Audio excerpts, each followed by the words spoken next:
Halo semuanya, selamat datang kembali di channel ini. Ya, channel untuk belajar investasi. Ya, kita semua sama-sama belajar di sini.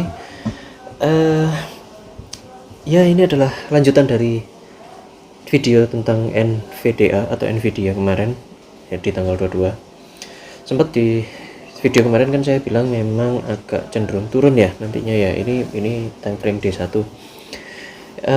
Ini memang ada kecenderungan turun kalau dilihat dari jauh, walaupun mungkin kalau kalian pernah tahu ada yang namanya candlestick pattern atau chart pattern, ini seperti terlihat ada head and shoulders ya. Head and shoulders itu dimana ada seperti bahu, kepala, lalu dia membentuk bahu lagi, lalu dia akan mengejar ke titik ke bawahnya yang dari yang chart bahu yang paling bawah sebelumnya. Tapi walaupun sebenarnya ini kalau dilihat sekilas memang mirip, tapi ada kecenderungan mirip aja, hanya tapi bukan head and shoulder sih sebenarnya ini. Tapi hanya jaga-jaga aja. Ini karena terlihat seperti head and shoulder. Jadi kalau memang mau mengambil posisi beli, saya sarankan sih tunggu turun dulu ya. Tunggu turun dulu sampai ke titik yang kurang lebih ada di bawah sini.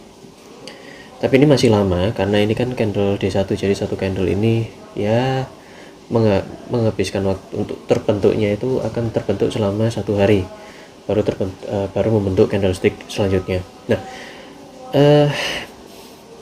jadi ini kan masih panjang juga untuk dari atas ke bawah sini, dari atas ini ke bawah ini ke titik 0 ini dia masih sangat jauh, Jadi seperti itu. Nah,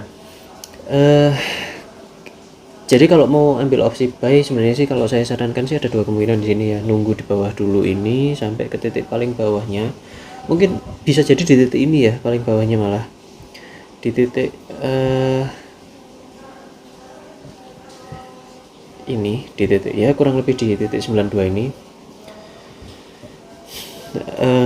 Bisa jadi nanti akan sampai ke bawah sini, bahkan mungkin bisa sampai lebih ke bawahnya lagi.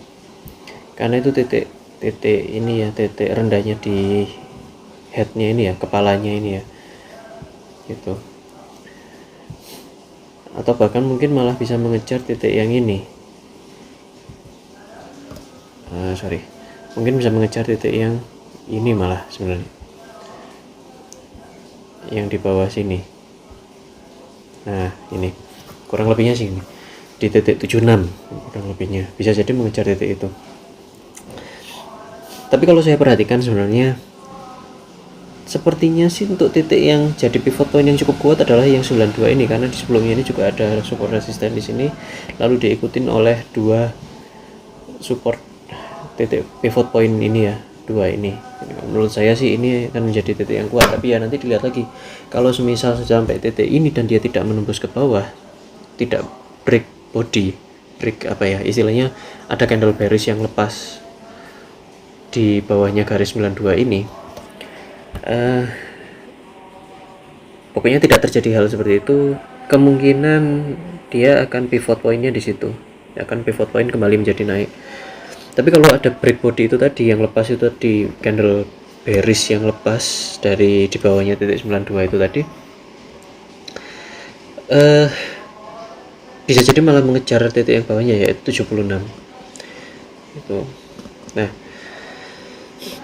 itu ada kemungkinan yang terjadi kalau misalnya chartnya ini turun sampai ke titik bawah. Nah, tapi ada kemungkinan lain untuk buy kalau semisal dia ternyata untuk titik yang di atas ini di 136, harga 136,35 ini dia bisa tembus, ada break bullish, candlestick bullish yang lepas di atasnya dari titik itu, yaitu adalah tanda sebagai kalau ada kecenderungan dia naik, sehingga itu tanda sebagai salah satu tanda sebagai untuk beli gitu.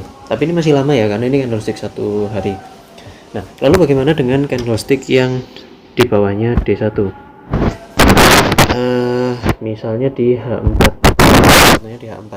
Di H4 ini juga sama ya sebenarnya ya. Jadi dia cenderung seperti tidak kuat untuk menembus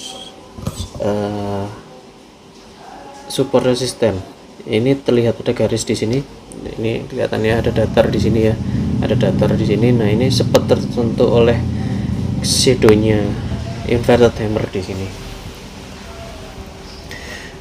Ini ada kecenderungan untuk turun dulu lagi, seperti yang saya kemarin bilang, ada kecenderungan untuk turun. Kalau memang mau ambil jangka pendek di bawah D1 mungkin H4, H1 atau M30 mungkin bisa ambil di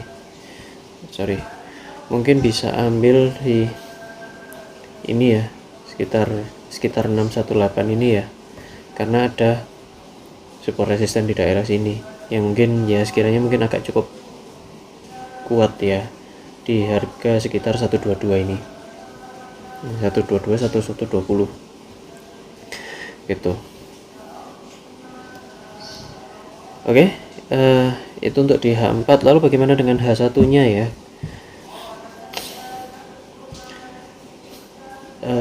Nah H1 nya terlihat ini masih mantul ya, terpantul-pantul di sini. Nah ini pivot point di atas. Nah ini ada di harga 130, ini adalah pivot yang terbentuk, garis yang terbentuk karena ada dua pivot ini ya, ada dua pivot ini yang di sini, ini yang saya tunjukkan, ini satu sama ini dua ya.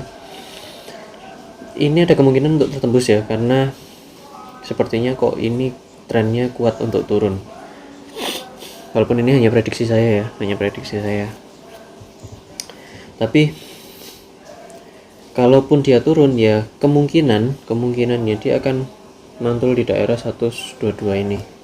Pivot pointnya ada di 122 ini kemungkinannya, antara 122 ini ya sekitar 618 lah, antara 122 hingga 118 ini kalau untuk yang di H1 ya, time frame H1. Sini juga ada ini support resisten di sini, seperti itu. Jadi ya itulah untuk H1. Lalu untuk M30 nya tidak terlalu jauh berbeda, karena dari M30 sendiri pun chart yang paling terakhir ini mengindikasikan kalau dia turun, cuman masih belum tahu ini akan tembus dari 130 atau tidak. Tapi kalau menurut saya kok sepertinya tembus. Ya ambil aman aja lah, kalau mau ambil aman ya mungkin di harga yang di bawahnya lagi, di sekitar sini tadi yang seperti saya bilang, seperti itu. Oke, itu saja, tidak perlu panjang-panjang, ini hanya sharing aja. Kalau semisal ada ini ya, ada pendapat lain atau mungkin ada analisis yang lain, mungkin boleh share di kolom komentar. Kita tidak memaksa untuk mengharuskan transaksi dengan di harga yang sama, tapi mungkin bisa jadi masukan. Oke, itu saja, terima kasih sudah mau menonton. Sampai jumpa di video selanjutnya.